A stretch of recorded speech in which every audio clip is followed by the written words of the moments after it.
Good morning to all you uni folks and all you friends and visitors too. Happy Mother's Day. You're listening to Unity of Springfield in Springfield, Missouri.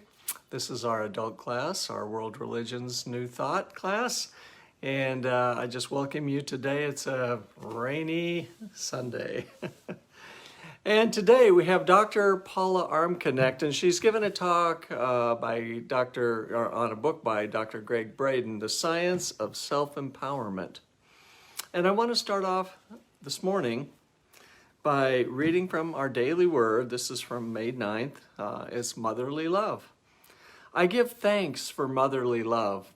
God's perfect love, expressing through my mother, gave me life. God's love, wisdom, and strength guided her and all those who nurtured me as I grew. My words of praise and gratitude let me show my mother how much I appreciate her.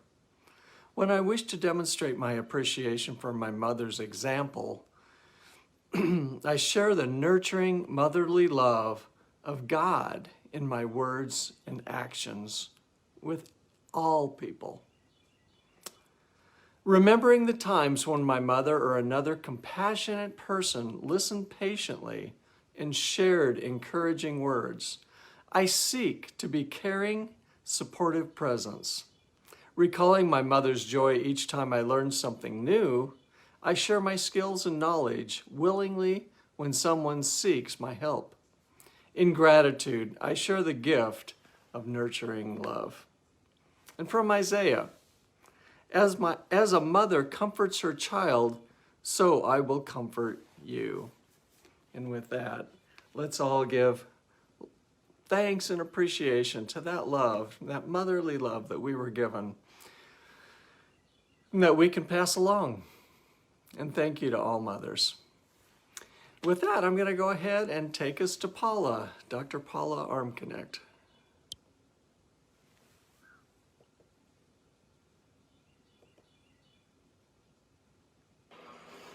Good morning.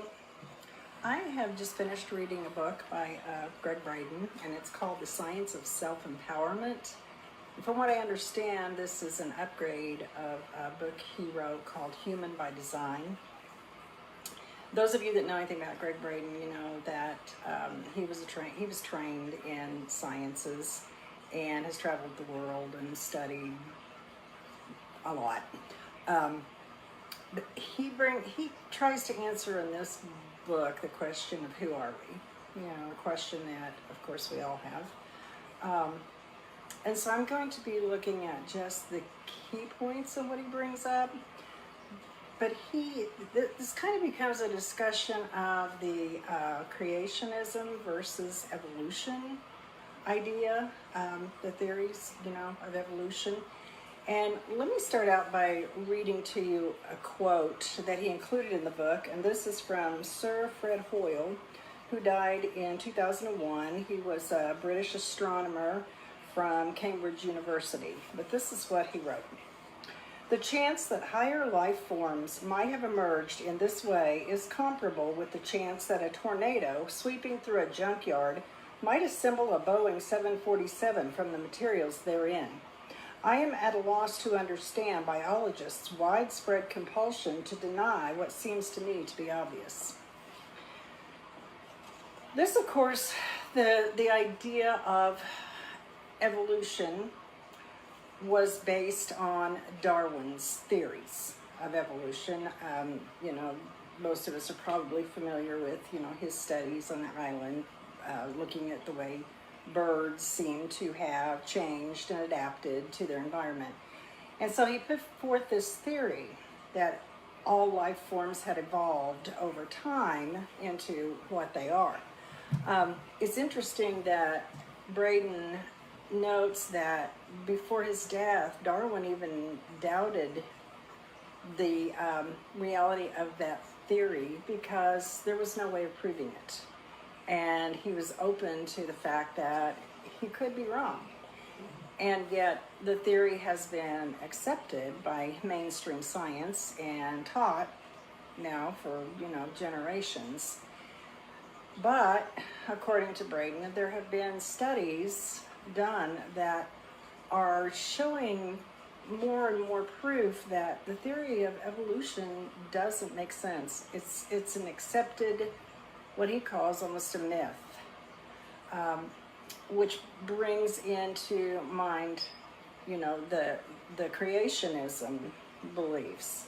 Now, unless you are just a firm believer in creationism, as religious organizations have taught, of course for us, the Christians have taught the 7 days of creation, or you are a total denier of religion and believe in mainstream science and the theory of evolution, there's some interesting, maybe some paradigm changing ideas in this book that I would kind of like to share with you. They're paradigm shifting for me anyway. So I'm just gonna, as I said, I'm gonna read some of the key points, and let's talk a little bit about that. He says everything from our self-esteem to our self-worth, our sense of confidence, our well-being, and our sense of safety, as well as the way we see the world and other people, stems from our answer to the question, who are we? I know that's a question that every one of us, have. Do we base it on the predetermined framework of ideas that have been taught to us as a result of Darwin's theory of evolution? Do we base it upon our religious and spiritual upbringing? There might be some room there in the middle to look at things differently. He says that there's new DNA evidence that suggests that we are the result of an intentional act. Wow, that sounds familiar, doesn't it? That has imbued us with extraordinary abilities of intuition, compassion, empathy, love, and self-healing, which is a big component in this book as well. I can't go into every one of those because, he goes in way more depth than what I would have time or understanding to go into. So like you said, this is a new human story. The new human story, new story of who we are. Darwin published his theory of evolution in 1859. From that time until now, there's never been definitive proof of evolution as a reality. Although DNA samples have shown that we, do have some things in common with primates, there's never been a definitive link between us and, monkeys or chimps or whatever, whatever conventional science wants to teach us. So that in itself kind of makes you question, if the proof's not there, then it's just, is it just a theory? Is it just a myth that we actually evolved that way? Interesting to note, he says that the discovery of an extraordinarily well-preserved female Neanderthal infant dating back 30,000 years and the comparison of her mitochondrial DNA to ours tells us definitively that the earliest modern humans were not the descendants of ancient Neanderthals. Kind of goes against what, I've heard and read, but we don't have the same DNA. There's even evidence, he says, Braden says, to prove that humans and Neanderthals lived on Earth at the same time. So it was not a direct line evolutionary track that we took from there. He said that there's the difference in our DNA and what they consider our closest relatives is the human chromosome 2, which is the largest chromosome in the human body. And again, I'm not going to try and even get into that, but scientists that study this say that there is just very little likelihood that could have changed as a result of evolution. That it looks like we, were created with that, or humankind started with that difference in our DNA, which I thought was interesting. He says that humans appeared on Earth with the same advanced brains and nervous systems we have today, And from DNA samples, they're finding that that was at least 200,000 years ago. 200,000 years ago. Okay, so that definitely makes me question, that we were on an evolutionary path. If we were actually, the earliest humans 200,000 years ago had the same abilities, intellectual capacities that we have now, again, that kind of throws a monkey wrench into the idea of evolution, which said that these abilities develop as they're needed. Well, apparently not, because they were there all along, even before they were needed to the extent that we use them today.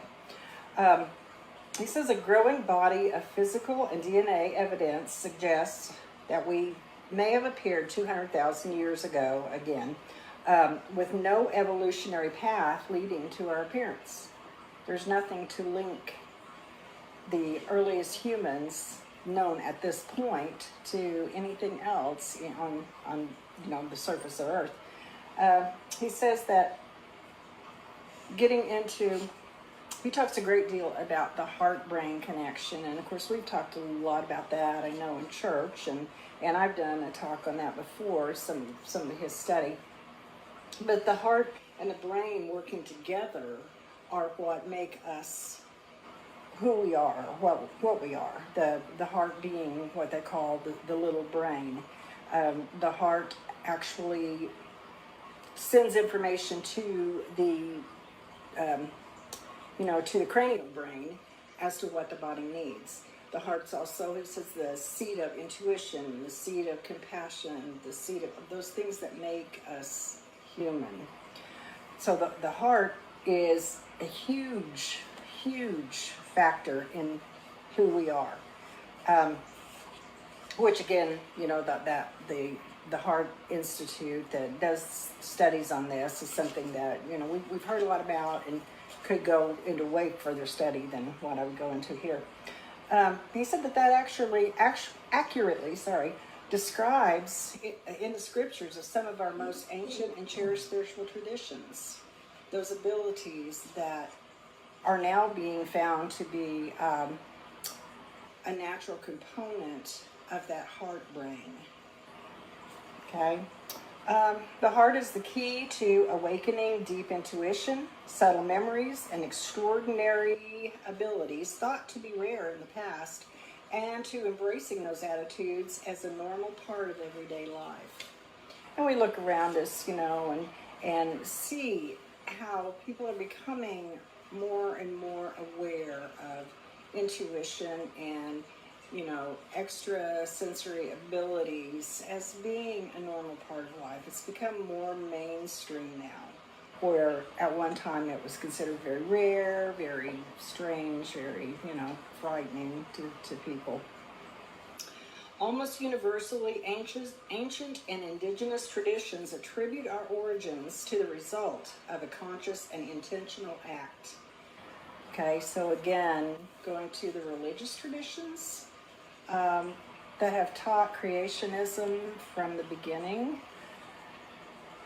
There's got to be something to it. There's got to be something to that. And Darwin's theory is, as an unproven theory, is definitely not taking the place of that. And so, more information obviously needs to be gained.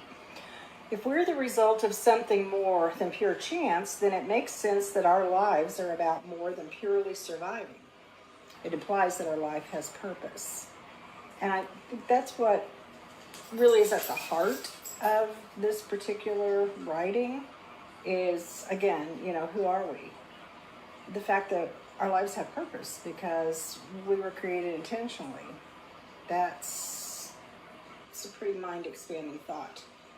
Our capacity for deep intuition, sympathy, empathy, compassion, and self-healing is what allows us to live long enough to share these capacities as the needle of the compass that points us directly to our life's purpose. I thought about this. There are some animals that show what we see as compassion. We know that elephants comfort one another. We know that some of the primates comfort one another. But the level that we are capable of, compassion and empathy and intuition, is something that is totally, totally unique to the human population. And again, is that the result of evolution, or that accepted thought that has come along? It seems pretty highly unlikely to me. Intuition is a real-time assessment that draws upon personal and past experience, sensory cues, and street smarts, while instinct is a response that is hardwired into our subconscious as a survival mechanism. Now, we do have that survival mechanism. We all know that. We've all experienced that. But we have something much greater than that. If you think of that survival mechanism as being a part of that cranial brain, whereas, the empathy and the intuition and the compassion, more from that heart brain. Okay, we see how those two work together to make us very unique on this planet. Where does that uniqueness come from? Okay, that is a question. Intentional heart focus empowers us to consistently experience deep states of intuition when we choose and on demand. Now he gives exercises in here, techniques, to use to help develop those senses within ourselves, to deepen our intuition. I think of it, when we talk about meditation and we talk about turning within and going to headquarters, that's kind of what I see. This, him is saying here, the steps that he outlines are focus, breathing, feeling, asking, and listening. Okay, sounds to me like, like meditation. So it doesn't matter what name you call it or what steps you list. It's going within to find those answers within ourselves and to develop that heart and the heart-brain connection that makes us, who we are. He says compassion is both a force of nature and an emotional experience that connects us with nature and all life. So it's a noun and it's a verb. Okay, it's a thing and it's something that we do, which, seems interesting to me anyway. And here he talks about, and I found this really, really fascinating. He's talking about the longevity of life. And of course I know, and most of you probably do too, we've heard that there's no reason why we die. There's no reason to become old, to become incapacitated, because the ability to cells. He gives, or not the cells, but the DNA and the body processes. And he gives examples in here. I haven't written them down, but one that I remember distinctly of a nun that he met in some of his world travels, that he said, look to him, she was alert, she was active, she was his guide, and seemed to be maybe in her 60s, but in wonderful shape and spirit and energy, and anyway, with further investigation, he found out that her life has actually been documented. They actually had records of her birth, and come to find out, she was around 250 years old at the time that he met her. He also talked about some of the Tibetan monks that he had met and had talked with that were known to have lived, for centuries. He talked about, of course, Enoch from the Bible, who was supposedly over 500 years old, that they didn't record his death. They said that he walked with, that he walked with God. And he talks about that as a real possibility for us. Wow, that's, that's kind of mind-boggling. I mean, I've heard of those things, but it's hard to conceive that, you could live even a couple of centuries. I mean, living 1 century seems like a long time. And here it gets into some of the technical aspects that I won't even attempt to understand, but there is, from what I can gather and share of it, there is a function of our DNA, and it's called telomerase, I believe is how you pronounce it. But they're like ends on, or caps on the ends of chromosomes. And as those chromosomes split and divide and change throughout our life, those caps begin to break apart and begin to break down. And the result of that is aging. To that point where they're no longer viable and no longer functioning to renew the body. But they have found that there's an enzyme called, I believe it's telomerase, I'm hoping that I'm saying that right, that helps to rebuild the ends of those chromosomes and to keep them functioning and to keep them actively dividing and renewing and re-energizing. And the way he said that is strengthened, developed, and encouraged is through lifestyle, which, we all know that we want to take care of it. If we take care of ourselves, we're going to live longer than if we don't. But he goes pretty definitively into this. He himself is a vegetarian, but he talks about diet, the importance of diet, and the importance of supplements, and the importance of exercise and lowering stress, because all of those things tend to age our bodies through the breakdown, of these particular elements in our DNA. So he gives some advice, some direction in how to develop a kind of lifestyle that is going to increase your ability to live longer. I thought it interesting, just kind of a little funny side note. He said, how many of us would go into a marriage, till death do we do us part, knowing that might be centuries. I thought that was kind of interesting. But he also talks about, a person living that long is going to deal with a lot of adversity in their time.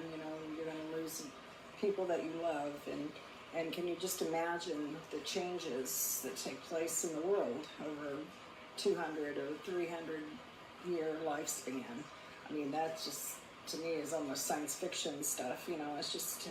It's hard to wrap your brain around, but is that a possibility? I don't know. There are some studies, that tend to point to the direction that maybe it is. So, I don't know, it's pretty fascinating. Let's see here.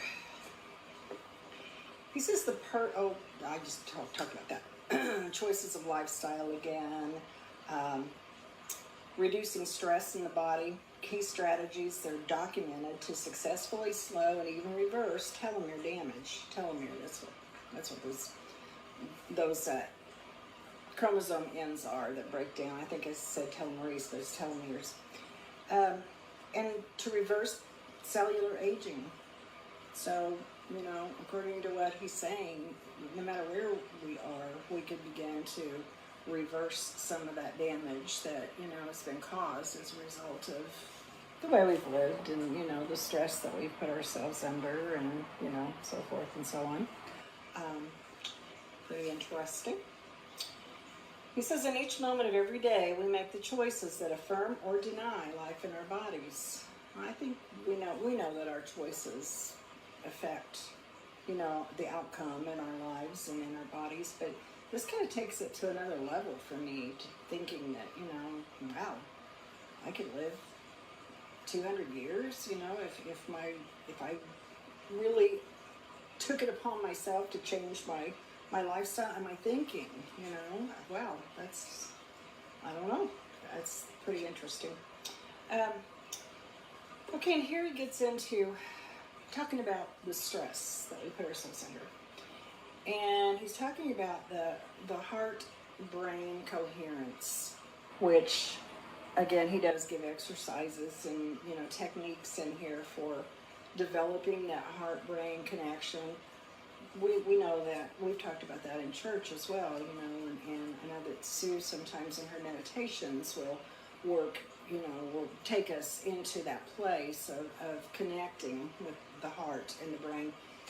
And he said that that's where true resilience comes in. Now, I did a talk once before on one of his books on resilience, and that has really stayed with me. And I've realized that resilience, at least for me, it is the way I deal with adversity. And any of us that have lived any years at all, you know, we've dealt with a lot of adversity. We've dealt with pain. We've dealt with loss. It's what do we do with that? Do we just survive that? Do we find ways to adapt and to even grow as a result of those things?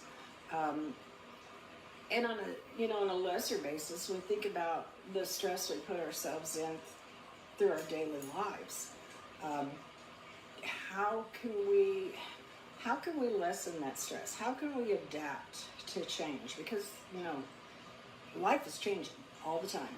The world is changing, and we can either just go with the flow. We can accept it as something we can't do anything about. We can resent it. We can do, you know, all of those things, or we can grow with it.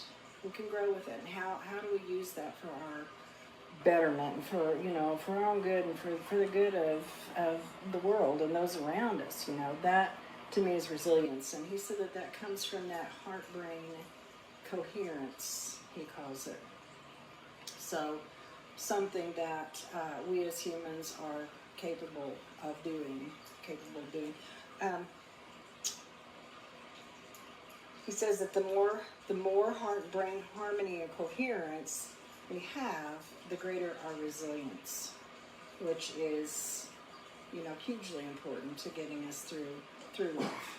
And getting us through life not just as a survival technique again, but, you know, as a way of growing, as a way of becoming greater than what we were before. You know, it's painful, especially when we lose someone, but how can we see the beauty in that, and how can we grow beyond that? Or if you lose a job, or, you know, your health, or whatever. Resilience is the answer, I believe, from, you know, what I am able to gather, that we deal with that. He said the greatest crisis that we face today as individuals and as a society is a crisis of thinking. You know, we look around, and I know I hear it from those in my orbit who have a different way of looking at life than myself. You know, the world's a mess, and, you know, blah, blah, blah, blah, blah, blah, and all of that. But, you know, the crisis is in our thinking. It's not in what's happening. It's what's happening are opportunities. And I think we know that. I think you know that. I know that. There are opportunities for growth. Okay? But that's where the thinking, and that's where that resilience comes in. The crisis is in our thinking. It's not in what's happening. We can't always change what's happening because stuff happens, as we know. But we can definitely have that mindset and that way of thinking that eases that crisis and you know, enforces our own resilience into situations that make it all come out better. You know, we say all things work for good. You know, God works for good. Well, we can be in line with that. That to me is that resilience. And then towards the end of the book is where he starts talking about it, kind of again getting to the real meat of this, is the fact that because we apparently were created intentionally, we have value. We each and every one of us have value, and we have purpose. And when we look at things that are going on in the world today, he has a section, kind of a heavy, hard to read section on hate crimes in here, with genocide and with crimes based on, religion, crimes based on sex or gender, gender identity, race, all of those really ugly, nasty things that we see, in the world around us. We've got gun violence, we've got, road rage, crazy incidents, we've got all kinds of things. But he said that that is the result of not recognizing the value of who we are. And when you think about it, if we've been raised on this Darwinian theory that survival is for the fittest, then there are those that believe that if you're not the fittest, you're not the strongest, you don't deserve to live. Okay? Seeing this from a different perspective, that we're here by design, we are here intentionally, every single one of us, that gives value to who we are. It gives value to others, to each other. And how can we possibly see someone else as lesser than ourselves if we recognize that value? He also talks about how in nature, those that survive in nature are those that cooperate. Okay? There's no competition in nature. There's cooperation. And I was thinking about that as I was driving home from town, just kind of on a small scale, but I thought, how much smoother traffic flows when we cooperate with each other.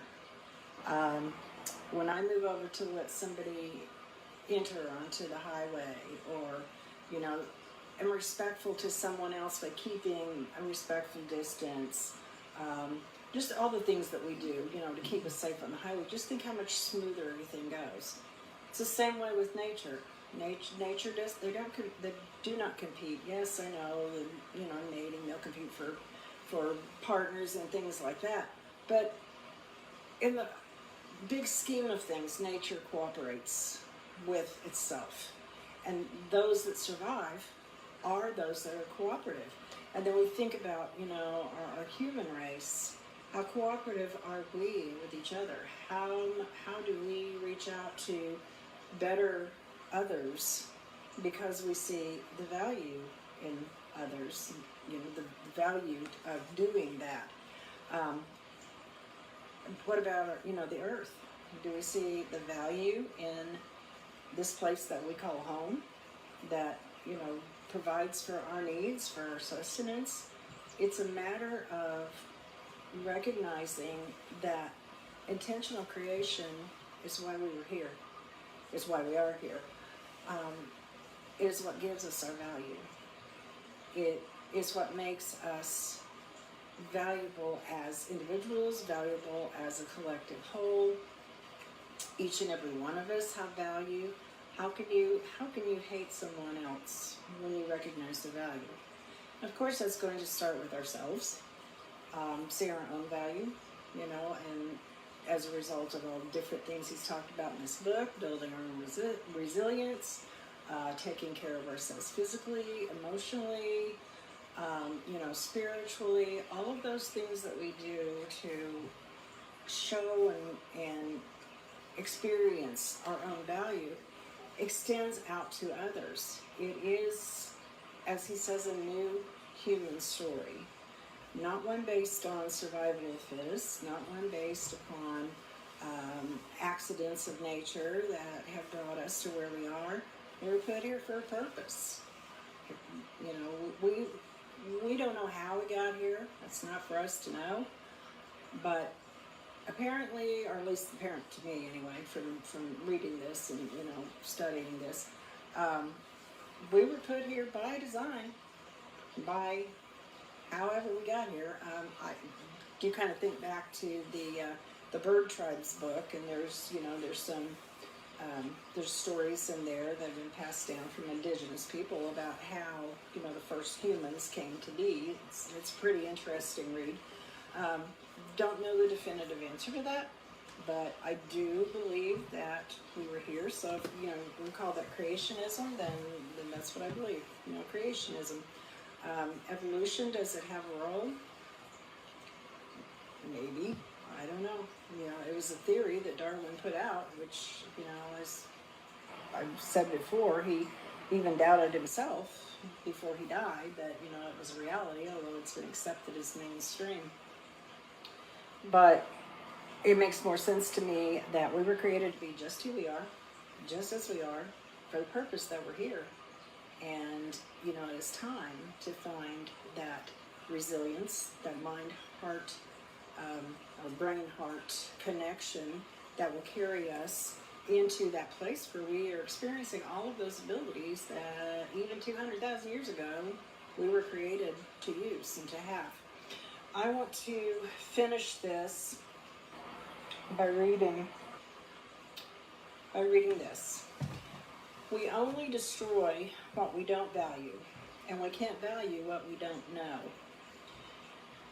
A lasting solution to the issues that divide us and the growing levels of bullying, hate crimes, and wartime atrocities is to instill in the new generation and embrace within ourselves the need to respect and value all life.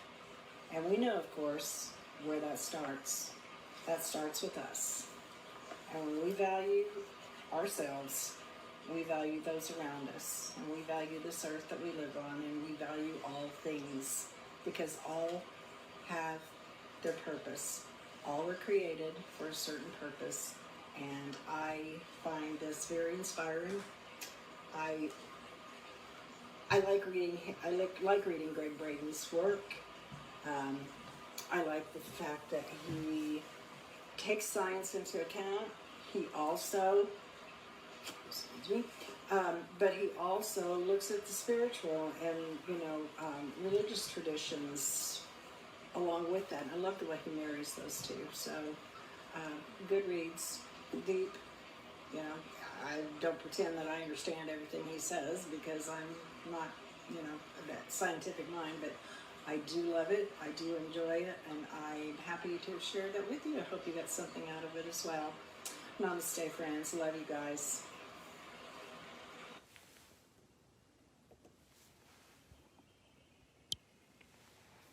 Thanks, Paula. I love the work of Greg Braden, and I really love your thoughts and perspectives on this work of Greg's. And wow, isn't it fantastic that we can share all these things that we read and love and we think about during the week, and that's what this class is about, is to share those things. And again, thank you so much. That was Dr.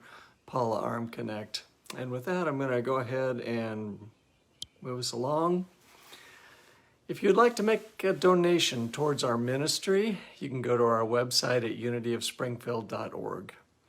You can give through our Tithely app, which you can download. You can go to PayPal at ccunity@sbglobal.net.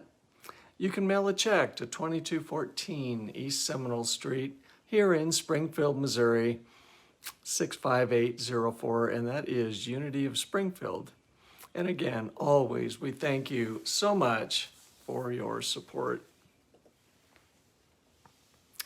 The New Thought World Religions class on Facebook Live, Sundays at 9:15. Next Sunday, May 16th, is Amy Burnett. She's going to be talking about Love, Let Go by Laura Sumner Truax and Amalia Campbell. And I just can't wait to be able to see that.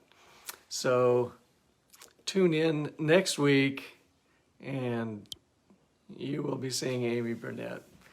I wish you a very happy Mother's Day today. Share that love wherever you go today and every day.